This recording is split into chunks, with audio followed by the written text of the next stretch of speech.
hey, Suneet, you're going to listen to a presentation that you're giving 4 days straight to prepare and level up for the next one. And by the way, your diet's going to be super dialed in. Like, you would laugh me out of the room. You know what I mean? Like, you think about it. You would have been like, dude, get out of here. Like, it's cool to see who you've become as a professional. It wasn't by accident. Like, maybe some of the rooms in the beginning were accident, but after that, you started paying attention to who you were spending time with. And like, that stuff matters. Your community, who you're connected to, those conversations, that stuff really changes your business.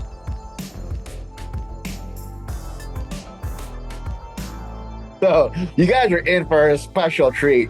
Welcome back to the Reside Platform podcast. I am your host, Suneet Agarwal, and I'm here with an old friend and somebody with a really long resume. I didn't ask him for it first. Did anyone ask you for you to send your bio? Sometimes, yeah. I can do it like a 30-second overview. Okay, good. So, guys, this is Barry Jenkins. He's going to give you, hopefully, the abbreviated biography because it's really long because he's done a lot of cool stuff. Go ahead. 26 years in the business. It's all I've done professionally. I run an 80-agent team in Virginia Beach. I wrote a best-selling, continues to stay on the best-selling charts, book on lead conversion called Too Nice for Sales. I'm the head realtor in residence at Ylopo, so I build the product and help cast the vision for the roadmap. And I train, equip, and support team leaders across the country. So don't have a coaching gig or anything like that, but just my desire is just to help other people grow their business. Let's be honest. Do you think I'd have a coach on my podcast? I felt like I needed to say it. I have plenty of other coaches on here. That's just a little joke. Yeah. I still want to. Guys, you can expect that you hear a fun conversation because Barry and I go way back and we've been hanging out for a long time. Yeah. Old buddies. So this will be a fun episode because also, I have learned a lot from you, dude, that I've implemented over the years. And I was just telling the story yesterday on another podcast. And I said, they were asking about my team growth. And dude, you were instrumental in that. Yeah. Well, you helped me in several moments take risks that I wasn't prepared to do. So we both supported each other along the way. Yeah. The story is Barry calls me one day and I had my team at maybe 9 people on the team, maybe 10, maybe 20, to be honest. But Barry's all, dude, I did this thing. I was, oh yeah, what's that? He's all, I made an onboarding. And I was all, and it's on Trello of videos. I was all, brilliant. Can I get a copy of that? So Barry is a very nice, abundant guy he is. He sends me the onboarding. I used it for a long time. I used it for 4 years until I sat down during COVID. Is when I remade the videos. Right. You used your videos for 4 years. Your videos were in the onboarding and you were the number 1 team in California. I mean, some of your agents, over the years, are like, I feel like I've known you a long time. Have they really said that? Yes. Yeah, absolutely. Yeah. And I just said, I'm a big fan of everything Suneet does. And the fact that I was able to be a part of his journey, it's great. It's fantastic. It's what it's all about, helping one another and supporting one another. And it's great. So I think I selfishly want to know, I think it's beneficial to me to talk about your book. So tell me about the book. Yeah. So, as I said, realtor in residence at Ylopo from 2017 to 2020, the Ylopo customers really appreciated my ability to understand that a lead from Google and Facebook lacks certainty. They lack clarity around what their needs are. And for most salespeople, the only lead is a lead that knows how to answer questions like, when do you want to move? Have you been approved for a loan? What kind of home do you want? And normally a lead from Google thinks they don't know that stuff yet. And so the agents are like, oh, these leads are trash. The book really focuses on the agent that is really good when the person knows what they want, like their sphere and their past client. You take on kind of a role of a waiter or a waitress. Like, what do you want? When do you want it? Would you like fries with that? Right? Like, it's just very accommodating. And the problem is a lead that doesn't know what they want doesn't want to talk to us. And so our desire to serve and support that lead on the other end of the phone means we're going to end the call quickly and say something lame like, I'll send you an email. And so the book basically tells people you're selfish. You are too focused on making the person like you, when in fact, you should be consumed with the fact that this person is making one of the largest financial transactions of their life. They don't know enough about the subject to ask a question. You should take on the role of a leader in the conversation. And as I said in the book, I didn't learn what a noun was until I was in my 20s. Like when my teachers found out that I wrote a book, they thought it was like my high school teachers, they thought it was a children's book. Like I'm not the guy. Like I am not the guy. Smart, I would say. I think were you a bad student with like your English? Very, very bad student, solid C, athletic. My dad, when I was like 29, looked at me one day and was like, when did you become smart? Like, I just think I just was a late bloomer. I'm not sure. But, the book, I wrote it like I talk. I'm not a trained author. And so I don't know. I think that's maybe why it took off. But yeah, it was sold like 25,000 copies and I didn't advertise it. It's not like And the crazy thing is, because we've talked about this, but I want the viewers and listeners to view and listen to this part too, is, bro, it's like that book has been around for how long? And 2 like years. people have bought like hundreds of copies of it to give to their businesses. Yeah. Yeah. That's why it's 3 years so or much. 2 years? 2 years. Yeah. It's been out. I published it in 2022. It took me 2 years to write it. And I gave you the beta like I gave you a PDF. I was like, hey, like I'm thinking about writing this. And basically going back to the original part of the story, I took the content I was teaching customers because they all acted like it was a big deal. And I basically decided to turn it into a bunch of stories to, teach people how to sell leads. And I'm actually writing another one. I'm halfway through it. It's Too Nice for Leadership. This happened to me with the first one. I wrote about half of it. And then I realized I was just trying to get it done. And so I put it down. That one I put down for 6 months. This one I put down for a year. I realized I was kind of living the second half of the book over the last couple of years. And so it's not about clout. It's not about, and there's no money in writing books. Like, yeah. I think if you're writing to make money, then people are tripping. There's nothing. No, yeah. It was actually a passion project. Yeah. So as soon as the passion dips, I'm like, all right, I'm just going to put it away. And that's where we're at. It's been for sure the most rewarding thing I've ever done professionally. Like, not even important. Yeah. So are all the viewers and listeners, and I also want to make sure that the producers who are listening to this add it to the show notes. What is the URL for the book just right now? Well, you can get it on Amazon. There's also a URL for the book, but it's just a link to Amazon, but it's tooniceforsales.com. Tooniceforsales.com. There's a link to Amazon on the page, and it's cheaper. It's cheaper to buy the book on Amazon than through my publisher. Go figure. Yeah. Dude, I got the line edits back for my book like on Friday. Okay. So, yeah. What do you mean? Line edits. Oh, really? That means they give you an edit of every line, the publisher. Okay. Yeah. I went through a couple passes of the editing process. It needed a lot of editing. Yeah. It's so scary. So they're saying that my book should be out in 2 months.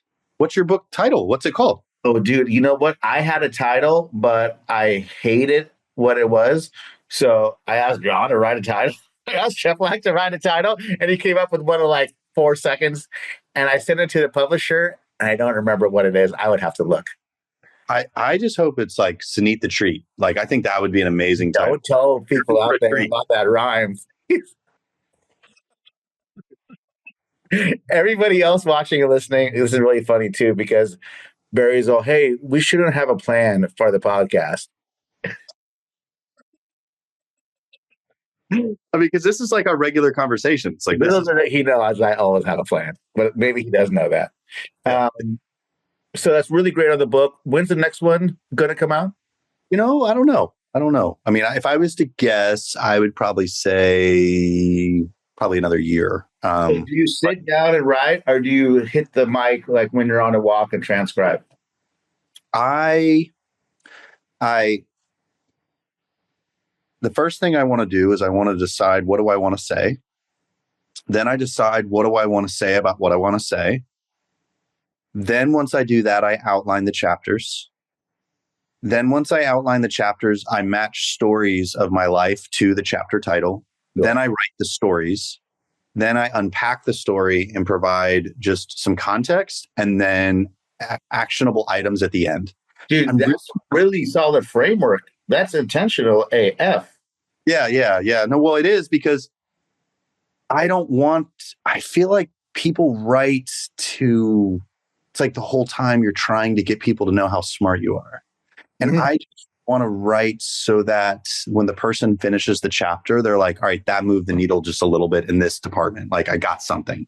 So I'm obsessed with clarity. I do the same thing with the events I'm a part of or any speaking engagements. I just obsess about because I just think it's annoying when you sit on a session or a teaching or you read and you put it away and you didn't get anything out of it. It's just such a bummer. And I'm kind of obsessed with not doing that. Dude, you're a really good speaker now. I mean, you've Thanks, dude. always been.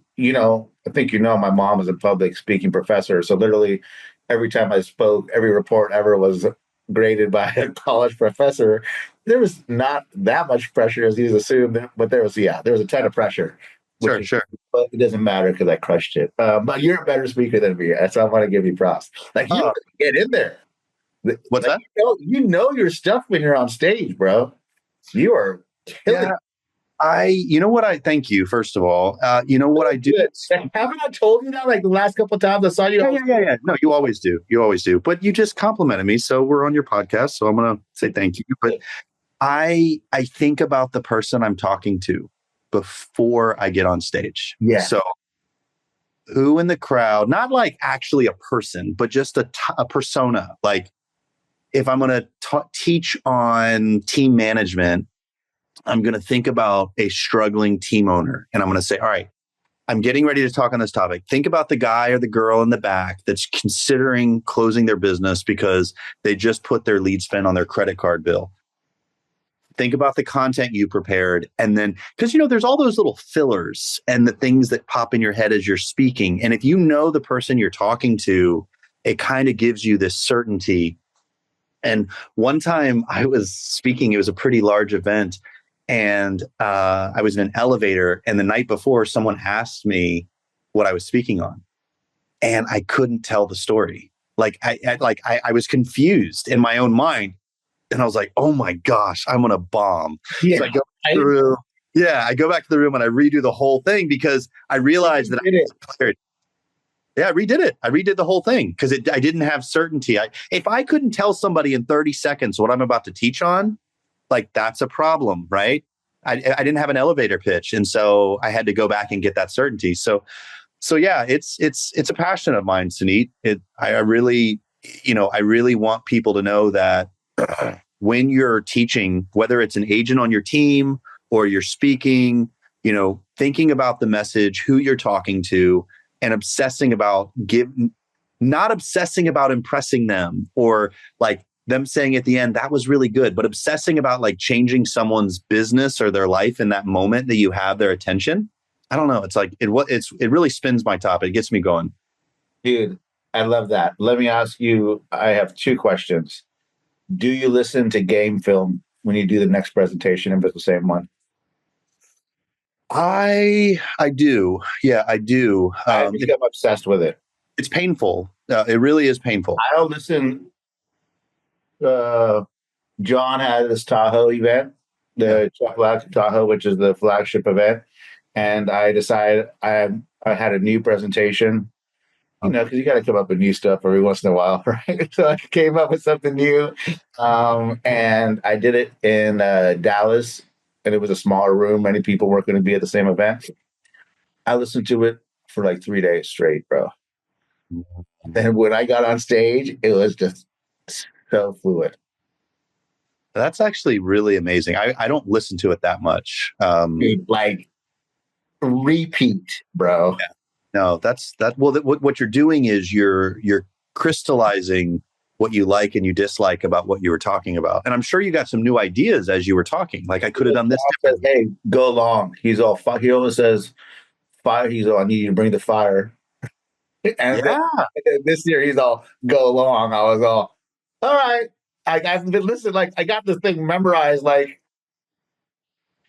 a T-shirt, like a one color T-shirt, right? So Well, I mean, and dude, like if people knew how much you've evolved in the last 10 years as a person, as a business owner, like your transformation as a professional, as a husband, as a father, as a just a human. Like I think this story, I think people that are used to your podcast, they watch your podcast. Something you need to know about Suneet is Suneet was not always this dialed in his life. I think that you are an opportunist, like, and you choose the rooms that you're in, and you're one of the most engaging, personable people that I've met. And, I've never met somebody in the real estate space, at least, that isn't like one of your close friends. Like you make close friends. You do. I do. And, I think that, you choosing the right rooms to be in and your partnerships and your friendships, you've just evolved into like, if I would have told you 10 years ago, hey, Suneet, you're going to listen to a presentation that you're giving 4 days straight to prepare and level up for the next one. And by the way, your diet's going to be super dialed in. Like you would laugh me out of the room. You know what I mean? Like you think about it, you would have been like, dude, get out of here. Like it's cool to see who you've become as a professional. It wasn't by accident. Like maybe some of the rooms in the beginning were accident, but after that, you started paying attention to who you were spending time with. And like, that stuff matters. Your community, who you're connected to, those conversations, that stuff really changes your business. Dude, I am textbook Napoleon Hill Think and Grow Rich. Yes.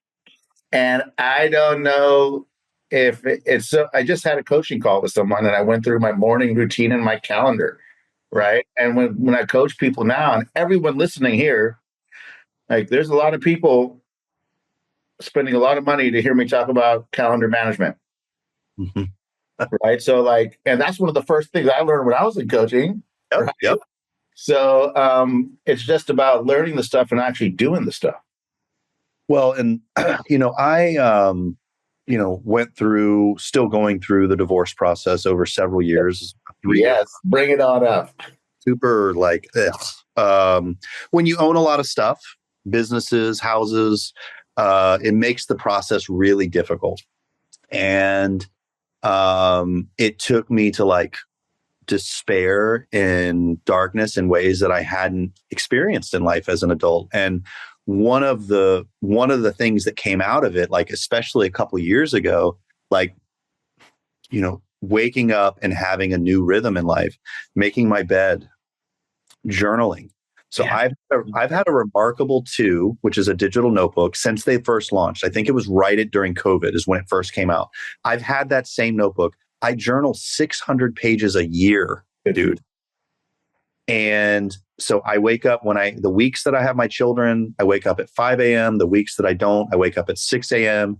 I journal, I read the Bible, and I pray for an hour every morning. I have a fireplace. It's a gas fireplace that's like heated, and I sit in front of it, and I'm on the water. So in the summer, I sit on the water, and what I'm doing right now, you click a button, you transcribe your journal notes into a PDF. I'm uploading my years of journaling into ChatGPT. Oh yeah. So that it's summarizing my year and giving me insight into like we're just not paying attention to our life. And We are. I am. Well, I am, yes. But generally speaking, as a society, we're reactionary. As team leaders, we wake up in the morning and we're like, who needs me right now? People live for the weekend too, dude. Oh, yeah, no, none of that for me. I don't even know what that's. I don't even. I can remember what it's like, but it makes me sick to my stomach to think about it. I'm really glad that you talked about journaling, because every day I'm using Notion now because I don't know. I like it. I like having another app I pay for, although I already have three that do the same thing. So, I have Notion now. Before I just used the Notepad in the iPhone. They have a journal app on the iPhone now. They do. Yep. Yep. And it prompts you of what, like key events and stuff like that. It's pretty cool. Yeah. So I use Notion, and you like to write pen to paper. It activates something for me. It absolutely does. However, I'm really trying to rush and get to the gym. So I got 30 minutes. Yeah. And Yeah. I write down three things that I'm grateful for, three new things every day. I write down my intentions for that day, whether it's like bring value to every meeting, have a great podcast with Barry Jenkins, put my phone down from 6 to 8 when I get home, right? Wow. Then I write down like my affirmations. Then I write down like I have 10 goals, most of them around different businesses that I own, right? And then some of them relationships and health, wealth. For sure. Then I write down my manifestations, dude. And I manifest the feelings I have when I hit all those goals. I write them down. Yeah. There's magical in that shit, right? Then I write down my wins from the previous day. Then I write down, I have about 25 sayings I've picked up over the years.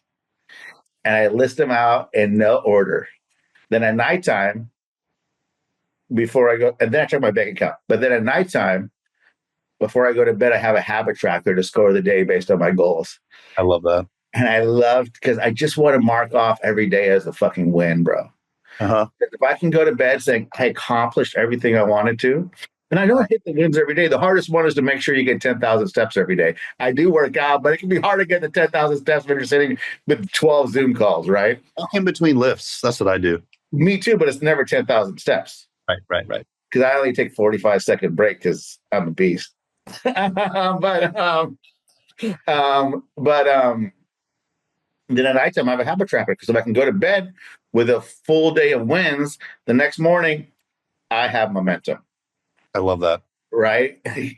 It's so interesting. Those of you listening, like 10 years ago, Suneet and I were not this way. Like, no, not even remotely. And like, similar but different. I have a prayer journal and I write down, I've got like 50 things that I pray for every day for my children, for myself. And I write down answers when something changes in my life. I write them down and I have tally marks each day of each time I pray for all of these things. So I'm sharing that nitty gritty detail because what you're seeing Suneet and I do, because when you talk about those things, it activates the mind. When I pray about those things, it activates the mind. Yeah, we're getting to this same place and then what happens is you look for it to happen. Like you're looking for those things to happen. And it really does make a difference in our lives, having that routine and having that discipline. For me, it was born out of tragedy. I think for you, I think it was some of the rooms you were in. I don't know. Like, how did you come to some of those things? Well, I mean, I remember we both read that Miracle Morning around the same time. Yep. Right. Great book, right? We both talked about, I remember the text thread talking about the turtle text thread. And oh my God. But then we're laughing because it was a silly name, Teenage Mutant Turtle text thread that we had for years. But then from that book, and then also just getting into a place in my life, like, I feel like I've been very fortunate in a lot of the opportunities that I've been given. Based on whatever like soft skills that I naturally have. Right? However, if I want to take it to the place where I want to take it, which is just more and better, not for any specific financial like I don't need a Lamborghini or a yacht or like a private jet. Like those aren't aspirations of mine, but I do have financial goals for freedom and legacy, right? It came out of necessity that if I want to do all these things that I want to do, everything's going to have to be really dialed in. Yeah, it's really interesting. So your dedication to a change in your life came from just a desire to see certain things come out of your life. Like you wanted to see those changes. For mine, it was I was fighting for, like, I became emotionally intelligent. like in a way that, we level up and we're like, block and tackle our problems. Like, oh, screw that. I'm not going to focus on the negative. I'm going to focus on the positive. And I mastered that, but I accidentally was suppressing all the hard feelings because I needed to grow. I needed to be amazing. And in the process, I was ignoring like legitimate like stressors. And so then when life hit me in the face and I couldn't ignore it, I was faced with a dilemma. Either I'm going to allow this problem in my life to crush me, or I'm going to allow this problem in my life to help me to grow. And I'll just be candid with you. For like 90 days, it could have gone either way. Like for 90 days, I see why middle-aged people go through crisis and become like alcoholics or dependent on drugs. Like it's vivid to me. I'm very grateful that that wasn't the path that I chose, that I chose a path of self-awareness and growth. So that journey of becoming aware of my feelings, like this, I'm mad and there's nothing I can do about it. So I'm just going to process it, acknowledge the fact that I should be mad. That's what led me to journaling. Then that is what made me mindful of the food I was eating. So I was using food to feel good because I could instantly grab the bag of chips, put it in my mouth and feel good. And so then when I started to become aware of my feelings, so delicious right now. I would love to eat a chip. I know, but like I realized it's not, my stomach didn't want it. It was my brain. And then I got pissed off. I was like, wait a second. So I'm literally just putting in this my mouth because I want to feel good. Like, is there anything else that I could do right now? Like, do I have to use chips? And so it just kept evolving. And I lost 40 pounds. I got muscles for the first time in my life. Yeah, you're looking good. Thought that back was on a shirt off. Yeah, it feels so good. Like all these PRs, I do hot yoga still 2 days a week, which is just miserable and amazing. And, I would hope that this little section of your podcast hopefully inspires people that no matter what they're dealing with or what they want out of their life, you can literally, that's my favorite thing about life. You can recreate it. Yeah. It doesn't matter. Dude, every day in my journal, I write, this is a great real estate market and getting better every day. Yeah. You're going to find the opportunity. In 2008, there were agents crushing it. Meanwhile, I always said yes. Oh, you want to list it for 300,000? Your neighbor sold it for 250, but sure, let's go for it. You try doing that for a year, spend all that money on marketing, not have anything close, right? I made $1,000 that year in 2008. Meanwhile, there were people that were training their agents to say, oh, you want it for 300? If you want to sell your house, you have to pull 30 grand out of your savings because you are underwater. And I went on 10 out of 10 appointments. I got all 10 listings and 0 of them sold. Other agents, 10 out of 10 or 10 appointments they went on, 7 out of 10 said no, thank you, but they got 3. So they were selling houses while I was starving, right? So it's all about just finding the opportunity no matter what's going on around you. And I'm like obsessed with that topic. Have you read Meditations, Marcus Aurelius? Absolutely. It was not an easy read, but I read it. You got to get the version with the red crow on front. Okay. Because it's written a little bit easier. Oh, is it? Okay. Yeah, the other one was rough. Yeah, I got the other one too first, and it's brutal. You're all, what is happening? But I mean, dude, like I really lean on like stoicism for the way I think now. I just think it's a better way to live, especially because we have access to so much pleasure. We're surrounded by it. And so if we don't have a degree of self-control, it'll just wreck us. Yeah, literally. So just the dopamine rush from checking your email. Absolutely. And I'm kind of irritated with dopamine. And, for me, getting a personal trainer was a cheat code because I was lifting for 6 months and I kept plateauing. And so I hired a personal trainer. I've had the same trainer now for 2 years. And I realized something, the science tells us that there's a part of our brain when we do something that we don't want to do, but we do it anyway. That part of our brain physically grows. And I realized there was a parallel of the fact that I am grinding 5 to 6 days a week in the gym. And when I'm faced with a dilemma at work, it's like, let's fucking go. Like, I'm like, I'm just like, let's go. Like, I almost want it. I want it. Yeah. I want the problem. It's a weird, I don't know. It's weird, man. It's awesome though. It's, we've read in all the same books and heard on the same podcast and content. It's like, do hard things. And a really easy, hard thing to check off the box is go kill yourself in the gym. Conscious suffering. Conscious suffering. Yeah. No, I don't know. And also I noticed in the gym, I was embarrassed when I couldn't lift the weight. Like, oh, really? Yeah, like in the beginning, I noticed like when I'd be doing the weights, I was like, I wasn't lifting heavy, but I was still an ego lifter. I was very aware of everyone around me. And when I was doing my set, like my arms would shake and I couldn't. And so I found myself subconsciously keeping the weight lighter so I could finish my sets.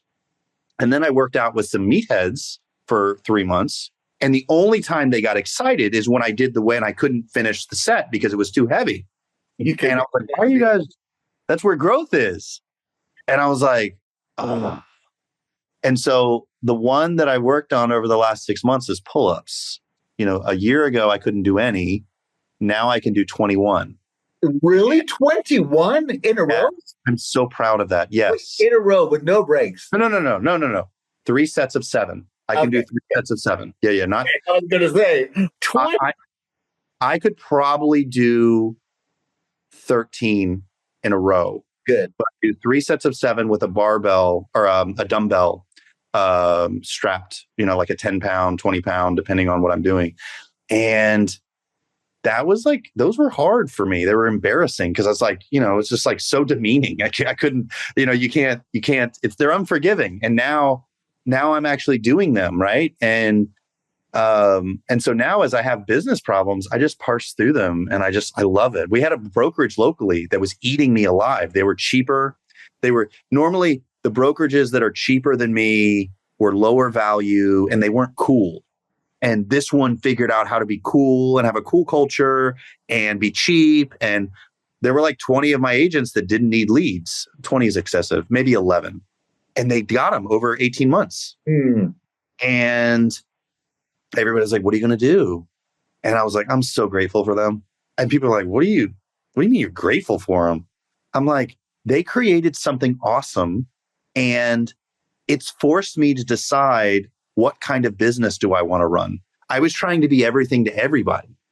And this showed me that there was a demographic of agent that I had in my organization that wasn't really thriving. They didn't need my leads. And so I was trying to keep, they had 50% of my mind share because I was obsessed with how to be attractive to these agents. And then when they left, they were gone. And I was like, now I only have people that need my leads. You know what? Let's go find some more agents that need my leads. And that became, so like, I love it, dude. I love the competition. And it's funny because these brokerages that do this, they think I hate them and I don't hate them. I'm like, you're doing something awesome. And now I got to do something awesome too. It's important too that I am not going to change the trajectory of my business based on somebody else's business model. Exactly. But I think the gym and the struggles of life have allowed us and afforded us the fortitude to like have that grit and to double down on what we know is working. It doesn't matter what anyone else is doing. I'm going to do what I'm going to do. Yes. Yeah. And so, yeah, dude, I'm like, I'm in a really, really good place. Like not everything is not perfect. I have lots of problems like everybody else does, but like I can say that mentally, emotionally, physically, spiritually, I'm at the top of my game. And so you just have to keep fighting. Yes. So good. So dude, tell me about Ylopo. Ylopo, been there since 2016, 2017. I helped make the product. It generates leads. It's got, I'm really proud of the lead conversion process because leads answer between 7 and 20 questions when they register on the website. And that on the PPC? Yeah. And Facebook. Yeah. And I'm really proud of that because that was a project I worked on. And I remember, yeah. yeah, the consumers, there used to be a trade. Oh, you want to see photos? Give me your name, email, and phone number, and I'll let you see them. Right. But now Zillow is such a trusted brand. The consumer doesn't value that trade anymore. So we made the lead registration process a conversation between the consumer and the website. And what that allowed us to do was to get 7 to 20 questions answered and drive the cost per lead down. So long form leads have been around forever. That's what a long form lead is, like 30. They're like 30, 40, $50. And we're bringing them in, depending on your market, like in mine, they're like $15.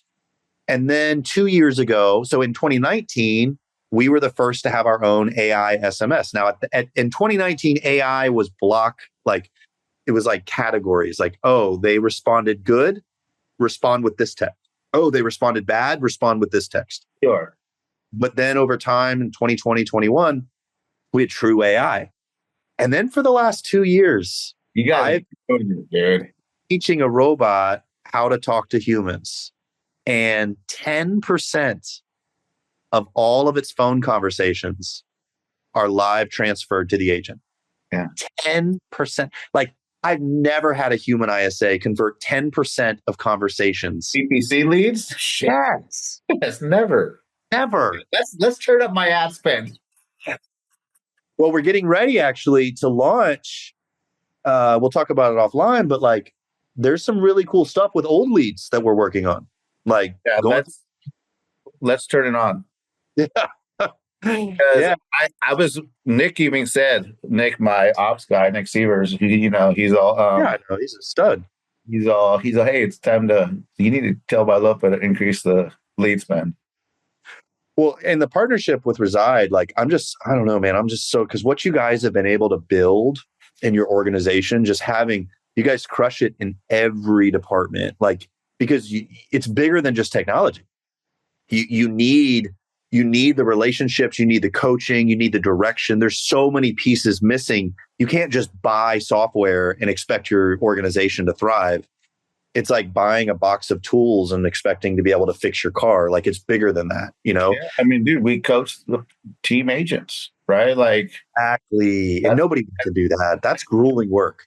It's grueling work, and we headhunted great trainers to do that. Exactly. Love it. Yeah. So the fact that Ylopo has been able to, work that out, and we're working together, like, it's honestly, like, it's so cool because we've always been friends, but professionally we've been able to partner back up. So it's been really cool. Well, yeah, but I also do want to increase my lead spend. So do I got it? Okay. Yeah. Can you just open my account right now? I got you. I got you. What are you most excited about in 2025, dude? Ancillary revenue. Good answer. Yeah, I'm obsessed with. I'll give you an example. In our area, termite and moisture issues are a big problem. And to the point that you can't get a mortgage without a letter from a moisture and termite company saying there's no moisture too, because the ocean. Yeah, like rotten wood, termites. You guys open up a home services company like that? So we might, but what I did initially was I found a termite company that doesn't do crawl space repairs. And so what I did was, and I found a crawl space company that doesn't do termites. And so then I came up with a model where if my agent refers a deal to the termite company to do the inspection, they get our in-house photography. So they get free listing photography. So they're winning. My agent's winning because they're getting photography done. There's a benefit to them. The termite company's doing it because they're getting free leads from me. And then there's revenue from the termite company, right? Because they're going to do some termite treatment. And then there's a significant amount of revenue from the crawl space company. And I'm able to do this, and I don't have to be involved in the day-to-day. So it's just everybody has a shared interest. So when I do ancillaries, I negotiate the deals to where the other person's excited. Like I love a third. I love a third of the profit. Yeah. I find that asking for a third, and I don't have minimum expenses, but a third of the net profit from the business, and you got to lock in your P&L. Like they love to suddenly pencils cost $100. Like, you got to standardize the pricing before if you're going to go with a I P&L like model. 20% of top line. Yeah, like whatever. But I want everybody to be like, this is fantastic for me. The way that I think that you can just say 20% of top line is you should be spending 20% on marketing. I'm feeding you deals. This is a marketing service agreement. There's yeah. Right. Absolutely. So I have two other ideas of two more ancillaries that aren't even your big ones. I mean, we've had mortgage, we've got insurance. Like those are great. Like those are awesome. And I love home services. I would, if there was a good niche in Sacramento that isn't regulation heavy, and I'm in California, so that's a big thing here. If there wasn't, and the ones that aren't regulation heavy it's a red ocean, like right there's like it's a red pond, like you're not getting any business. But I would buy 2 trucks, I would rent a warehouse, I would run ads on Google and Facebook using the AI stuff that you already have to set more appointments, have something, and if I talk about it in Driven Mastermind a lot. Yes. Yeah. No, I'm really excited about it, man. And, part of my role, I have 2 full-time jobs. Nah, that's not true. I spend about 5 hours a week on my team and about 35 hours a week building Ylopo. And I've got a great team behind me. But to be able to create all of these additional sources of revenue for my real estate business, it's like, it takes me back to 10 years ago. It's like a game again. You know what I'm talking about? Like, it's just so fun. Good. Well, dude, let's wrap it up. If people want to reach out to you, send you a referral, or learn more about Ylopo, or do anything else, what should they do? I would say Instagram, real REAL Barry Jenkins. So at real Barry Jenkins. I'm on all the social. I don't ever see you on the Instagram, bro. You don't see me on Instagram? What does that mean? Am I following you? What is it? At real Barry Jenkins? Yes, at real Barry Jenkins. Yep. Real Barry. All right. As I find, okay, there you are. Oh yeah, totally follow you. Damn, you got 17,000 followers, bro. Amazing. It's amazing. So go make it go follow Barry. There's a bunch of great content on here. Bunch of celebrities on here. Dude, real quick, what's the story with you seeing so many celebrities? Just super aware of my surroundings. There's been like a lot lately. Yeah, actually, the Kyrie Irving story is really cool. I was in Vegas teaching I taught at Zillow Unlock, and then I taught at another mastermind on Thursday. I got done teaching on Thursday, and I looked at the other teachers, and I said, it was a 5-minute Uber, 20-minute walk back to Aria. So I said, I'm going to walk back to my room. I've got a buy one, get one first class, the companion ticket for airlines. I'm going to go buy a ticket to fly to Dallas. I want to watch the Mavericks play the Spurs. I'm excited about seeing Kyrie, and I want to see Wemby. He looks tall, right? So that's literally what I said. I'm walking to Aria by myself. My phone is in my pocket, and I'm just observing. Kyrie Irving walks right up to me. And I was like, dude, I'm such a big fan of yours. And I whispered, I was like, I'm such a big fan of yours. Can I get a picture with you? And he was like, yeah, man. And I was like, dude, the way that you handled COVID when you were at Brooklyn, I just cannot imagine the amount of pressure. I mean, he couldn't play home games for a year because, if you like it or not, is another discussion. He decided he didn't want to get the COVID shot, right? And the fact that he went a whole season, I was like, dude, how did you stand to that social pressure? So he and I are talking. His girlfriend takes my phone, starts filming me. He's like, bro, what's your name? And I was like, man, I'm coming to see you. And I got seats for $400 sitting right behind the owner of the Mavericks. Who's the rich guy again? I forgot his name. Yeah, Mark Cuban. Mark Cuban. I was sitting right behind Mark Cuban. And it was just such a great story. Dude, that's awesome, especially since you like him. Like, that's random. And he was like, "What's your name?" And I messaged him on Instagram, and there's a bunch more of those. Like when you look at my Instagram, I just keep running into a lot. I don't know who Kyrie Irving is, but it sounds like an athlete. Olympian, NBA superstar, won a championship with LeBron. I would say arguably like top 5, top 10 guards in the NBA. Okay, cool. Big deal. Good. So go follow at Real Barry Jenkins and send him a message for a referral, learn more about his book, or you can go online to tooniceforsales.com. The link will take you to Amazon because it's real simple and that's awesome. Thanks, man. So easy. And dude, I really want to thank you for coming on. I know I've been trying to get your ass on here for a long time. Yeah, it was my pleasure, Suneet. Honestly, it just felt like we just hung out for however long we just hung out. So it was awesome, dude. Yeah. I enjoyed it. Yeah, hopefully you guys watching and listening and checking out our content, hopefully you appreciated this conversation, some self-development talk, which I just like, right? I love it. Some self-development talk, some business talk, and how you can apply it to your business, and maybe more importantly, to your overall life. Yeah. If you like this episode, make sure to like and subscribe, share with a friend, leave a comment if something really hit, and we'll see you on the next episode of the Reside Platform Podcast.